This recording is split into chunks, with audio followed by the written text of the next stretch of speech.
He raped me, stole my innocence, my security, threatened my life, threatened the lives of my family.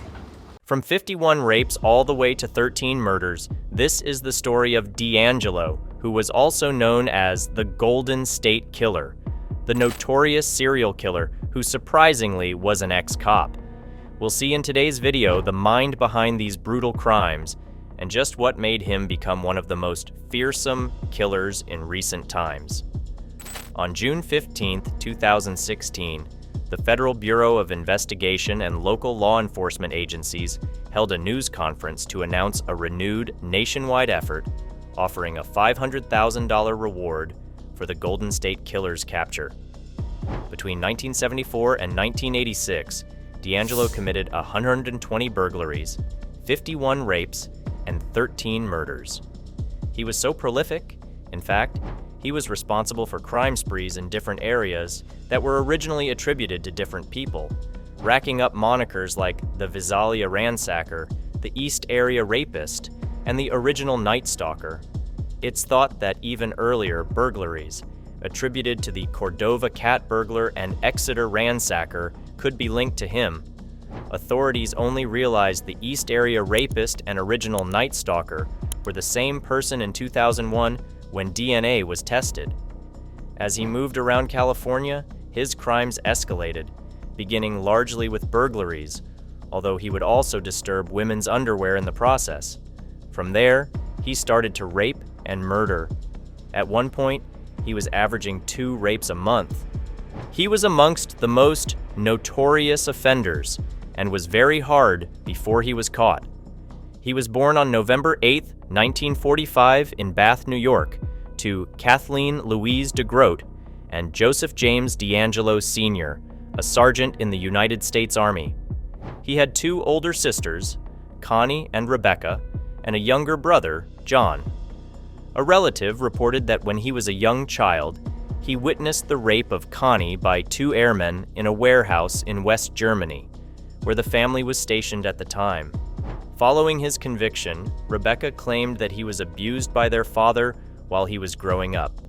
The incident may have sparked a fantasy of rape for DeAngelo, a former police officer and mechanic who served in the U.S. Navy during the Vietnam War, according to an expert who has examined serial killers' backgrounds for the FBI.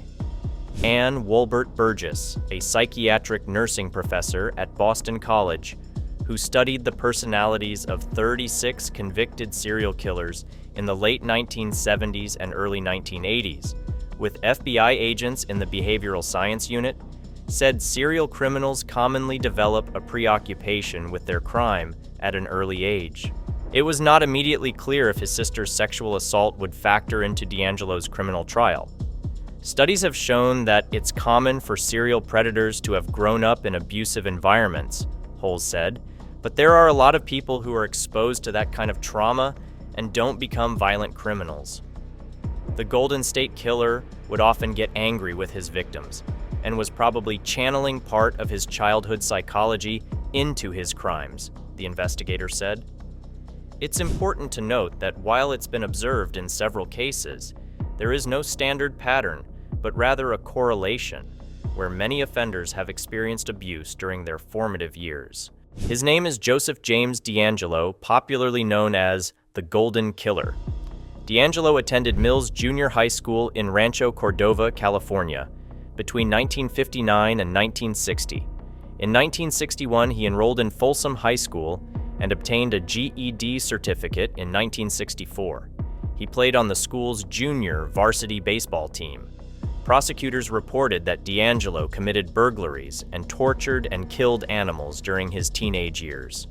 DeAngelo joined the United States Navy in September 1964 and served for 22 months during the Vietnam War as a damage control man on the cruiser USS Canberra and the destroyer tender USS Piedmont. Beginning in August 1968, he attended Sierra College in Rocklin, California, and graduated with an associate degree in police science with honors.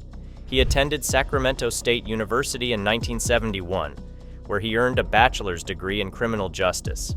D'Angelo later took postgraduate courses and further police training at the College of the Sequoias in Visalia, then completed a 32-week police internship at the police department in Roseville.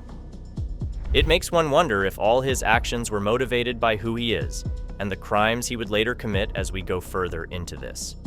From May 1973 to August 1976, D'Angelo was a burglary unit police officer in Exeter, having relocated from Citrus Heights.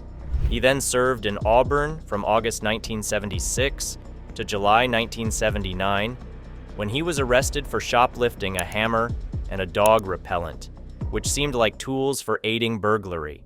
He was sentenced to 6 months of probation and fired that October. During the process of being fired, D'Angelo threatened to kill the chief of police and allegedly stalked the chief's house. In May 1970, D'Angelo became engaged to nursing student Bonnie Jean Caldwell, a classmate at Sierra College. Still, she broke it off in 1971 after he became manipulative and abusive, culminating in his demand that she help him cheat on an abnormal psychology test. After the breakup, he attempted to force her to marry him by threatening her with a gun, which was confirmed later in his trial. Bonnie was not allowed to speak to the court as she is not listed as a victim of his crimes, but she joined victim Jane Carson Sandler. Introducing Bonnie, Carson Sandler said, "I also want to especially thank a friend accompanying me here today. That friend is Bonnie. If Bonnie were able to speak to Joe, she would want you to know, Joe, that as just a teenager 50 years ago, she broke her engagement to you when she realized that you had become manipulative and abusive. Even a gun pointed at her face could not make her choose you." Standing in the front row, Bonnie removed her face mask so D'Angelo could see her face and looked him in the eye. In November 1973, he married Sharon Marie Huddle of Citrus Heights.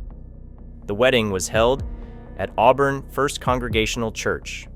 In 1980, they purchased a house in Citrus Heights, where he was eventually arrested decades later. Huddle became a divorce attorney in 1982, and they had 3 daughters. 2 were born in Sacramento, and 1 was born in Los Angeles. Huddle and D'Angelo married in 1973 and have 3 daughters and a granddaughter together. They had been separated since 1991, but remained legally married until last year after D'Angelo's arrest in April 2018.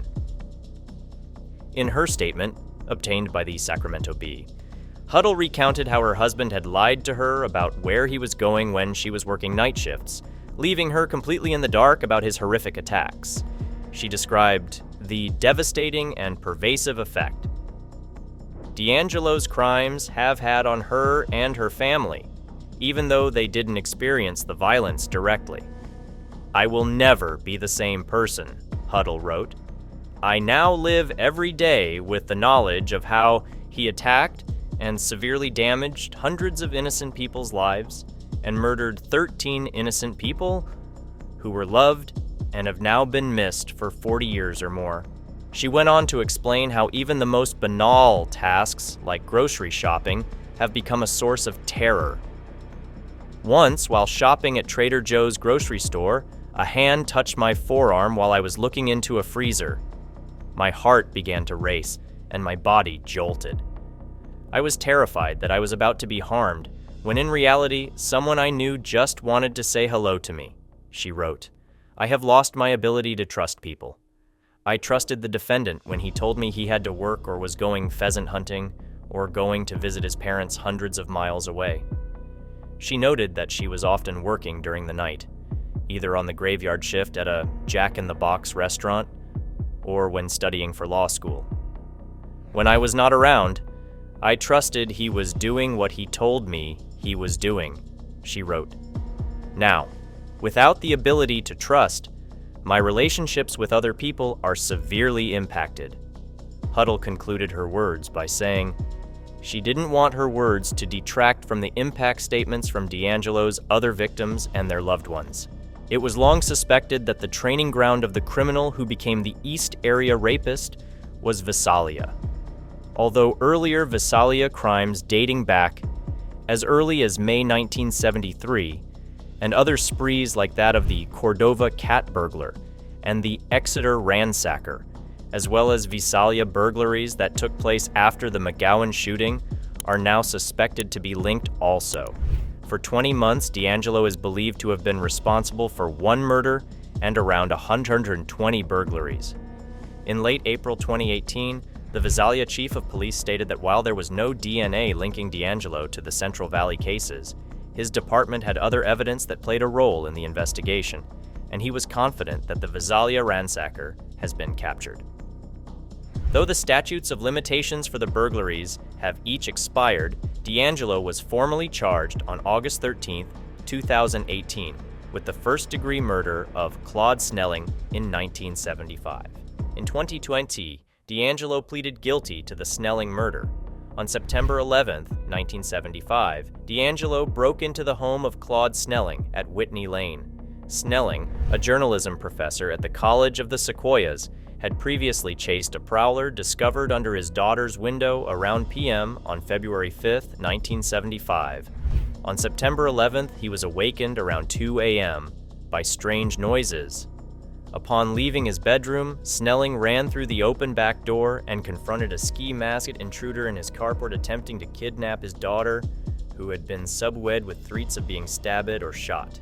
Snelling was then shot twice, staggered back into the house to his wife, and later died. After the shooting, the assailant fled the scene, leaving behind a stolen bicycle at Redwood Street. After the murder, Beth Snelling, 16, underwent hypnosis to gather further details. The Visalia police also committed more resources to apprehend the ransacker, and a reward was posted. Nighttime stakeouts were set up near houses that he had previously prowled, but the ransackings continued. Around 3:30 p.m., on December 12, 1975, a masked man entered the backyard of a house at W. Kaweah Avenue, near where the ransacker had been reported to frequent.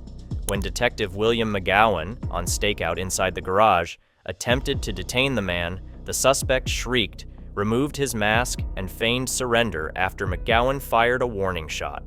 However, after jumping the fence to the house at 1501, he also pulled out a revolver with his left hand and fired once near McGowan's face, shattering his flashlight. Nearby officers rushed to aid McGowan, and the shooter was able to escape. Items collected as evidence included the flashlight, tennis shoe tracks, and dropped loot, namely blue chip stamps and a sock full of coins. On October 1st, an intruder broke in and tied up a Goleta couple. Alarmed at hearing him say, "I'll kill him," to himself, the man and woman tried to escape when he left the room, and the woman screamed. Realizing that the alarm had been raised, the intruder fled on a bicycle. A neighbor, an FBI agent, responded to the noise and pursued the perpetrator, who abandoned the bicycle and a knife and escaped on foot through local backyards. The attack was later linked to the Offerman Manning murders by shoe prints and twine used to bind the victims. On December 30th, Robert Offerman and Deborah Alexandra Manning were found shot to death at Offerman's condominium on Avenida Pequena in Goleta. Offerman's bindings were untied, indicating that he had lunged at the attacker. Neighbors had heard gunshots. Paw prints of a large dog were found at the scene, leading to speculation that the killer may have brought one with him. The killer had also broken into the vacant adjoining residence and stolen a bicycle, later found abandoned on a street north of the scene, from a third residence in the complex. On March 13th, Charlene Smith and Lyman Smith were found murdered in their Ventura home. Charlene Smith had been raped. A log from a woodpile on the side of the house was used to bludgeon the victims to death.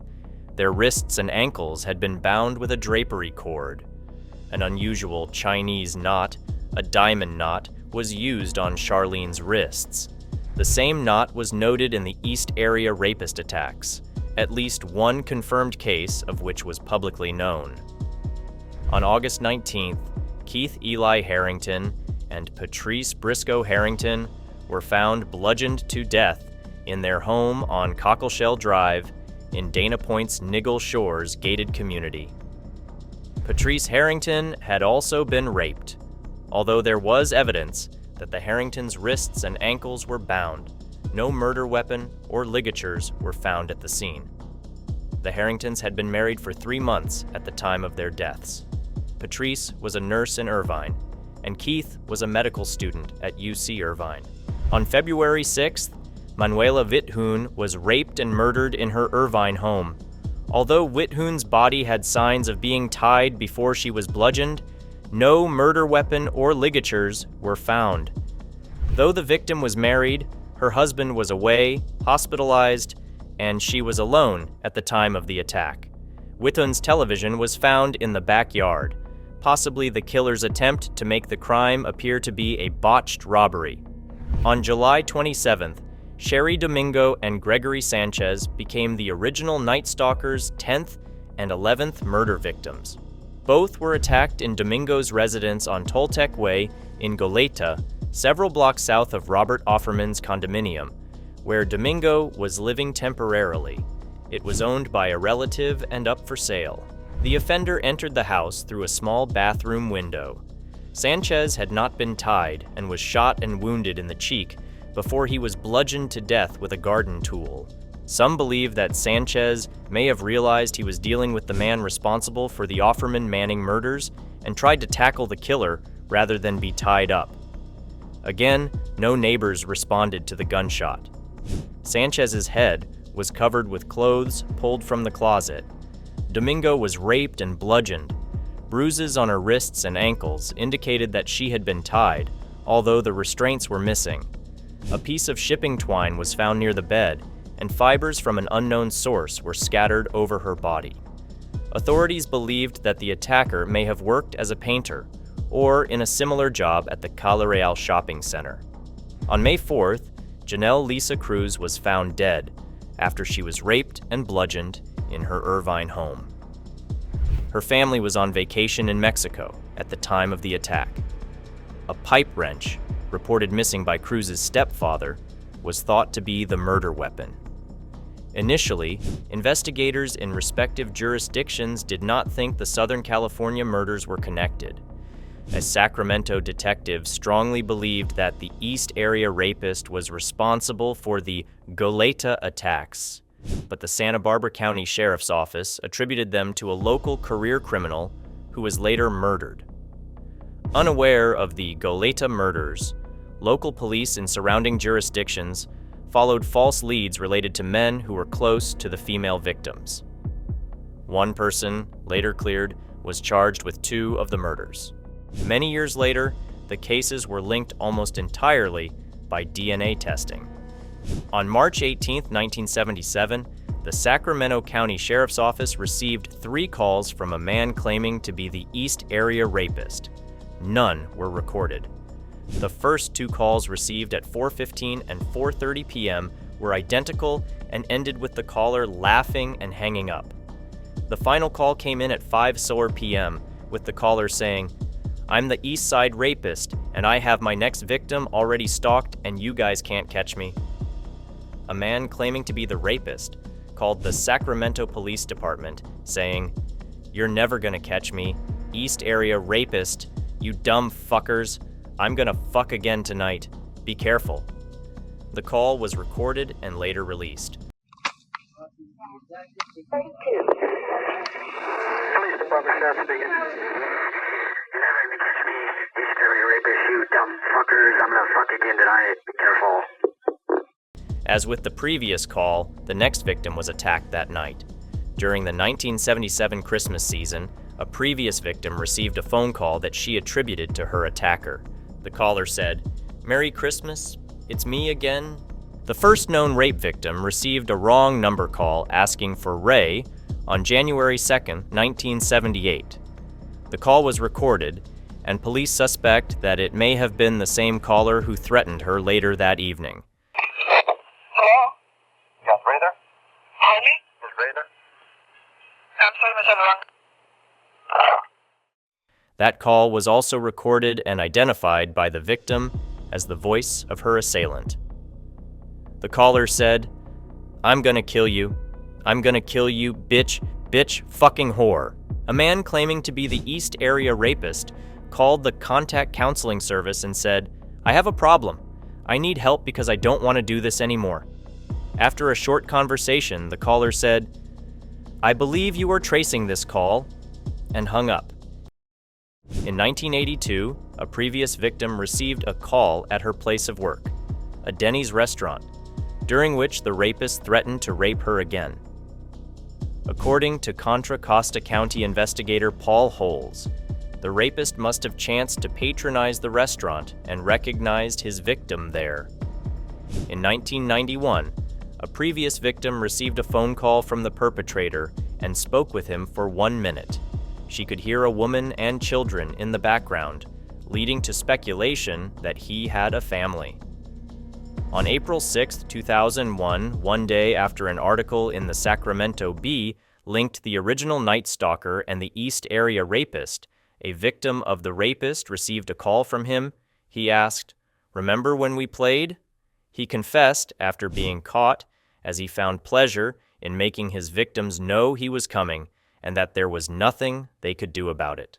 On the evening of April 24, 2018, Sacramento County Sheriff's deputies arrested D'Angelo in the side yard of his Sacramento home.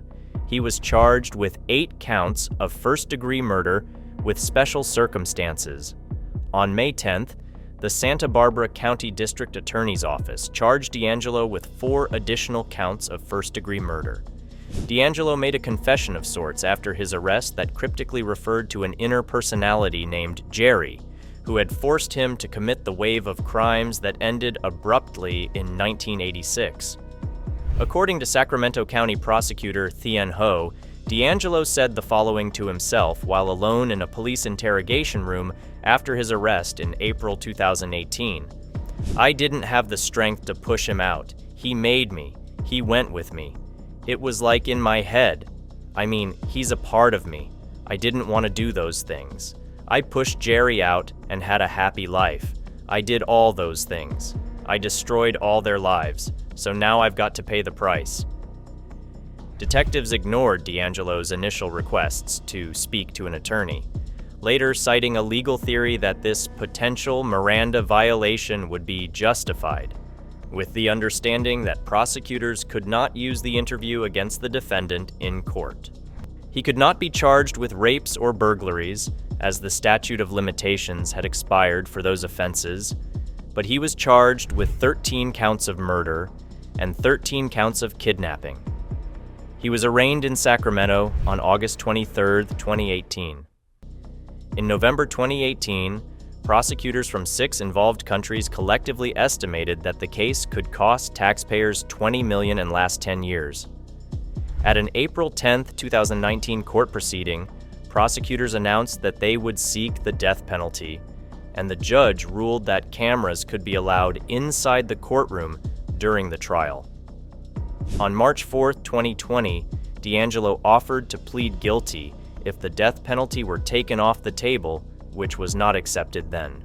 On June 29th, as part of a plea bargain to avoid the death penalty, he pleaded guilty to 13 counts of first-degree murder and special circumstances, including murder committed during burglaries and rapes, as well as 13 counts of kidnapping.